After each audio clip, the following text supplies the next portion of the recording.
Well, when it comes to the South, there's just a few things you have to know. First of all, Charleston is known as the jewel of the South.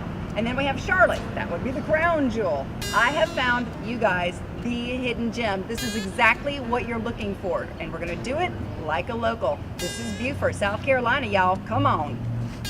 Located between Charleston and Hilton Head Island is Beaufort, the second oldest city in the South, and it was recently named America's happiest seaside town. It's pretty easy to see why, with the charming antebellum architecture nestled beneath a blanket of Spanish moss hanging from centuries-old live oaks. Plus, they have a ton of history, from hauntings They say it's haunted by a dwarf ghost. to Hollywood. This is the house where they filmed The Great Santini and The Big Chill.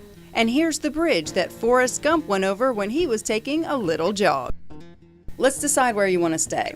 The budget hotel downtown is going to run you about $145. If you want to go a little swanky, the Beaufort Inn can run anywhere from $180 to $250, but it has a 2-night minimum, and we don't have time for that. So I settled into the City Loft Hotel. This place is so cool. It used to be an old 60s style motel that's been completely redesigned, and now it's sleek and it's stylish, and it's right there on Catarayan Bay. So I showed up about a little over 5 years ago and had an idea that I wanted to make it a boutique hotel, just transform the property entirely. In the rooms you'll have iPod lamps, but yet you'll have mahogany beds. So it's a combination of both. It's a little bit European.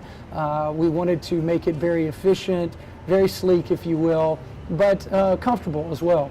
Here's how you score a great deal. So twice a year, they have a BOGO. That's buy one, get one free. So you can split the cost with friends or set the kids up in their own room and enjoy a little mom and dad time. The vibe in Beaufort's pretty relaxed. It's got a sleepy atmosphere with the aroma of southern blossoms and sea salt blowing across the marshes. With the ocean close by and miles of intercoastal waterway, lots of folks have boats, and you can take a short cruise, rent a kayak, or even take some sailing lessons. But there's plenty to do on land, too. Let's start on Bay Street. It's pretty much the main vein of downtown Beaufort, and it has small boutiques and awesome art galleries. Most of the shops here and restaurants, as well as the hotels, are owned by longtime locals.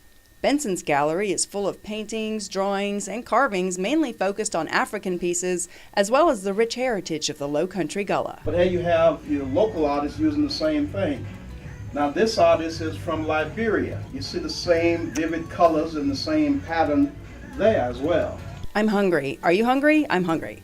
Well, if you just want a little snack, there's several places I recommend.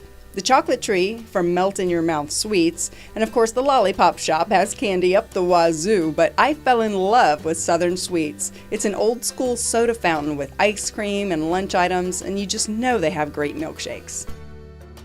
Saltus and plums are super popular, but I'll tell you what I love: Low Country Produce. They're housed in the old city hall, and the name says it all, really. The food is farm to fork, and they even sell locally made items to go.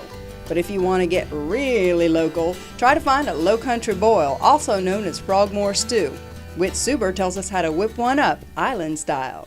I've got a special way of making it that I make it that I think is perfect for the beach. I'll take just a regular, maybe 30-quart igloo cooler with make sure it's got one of those little hole stoppers in the bottom, and I'll put the fresh corn and uncooked shrimp on the bottom of the cooler. Okay? And then you cook your potatoes and your sausage in beer. Just boil it up in some beer and maybe some onion, and you take that after it's nice and cooked and boiled. You pour that on top of the raw shrimp and the fresh corn. Close the cooler, take it out to the beach, open up the little spout, and the water will come out, and your shrimp and corn will be perfectly cooked, and you got nice warm Frogmore stew sitting right there for the beach. So come on down to beautiful Beaufort and stroll downtown, relax at Waterfront Park, or simply watch the sunset over the marina. I'll be seeing y'all next time, and until then, I'm Alexis King, just like a local.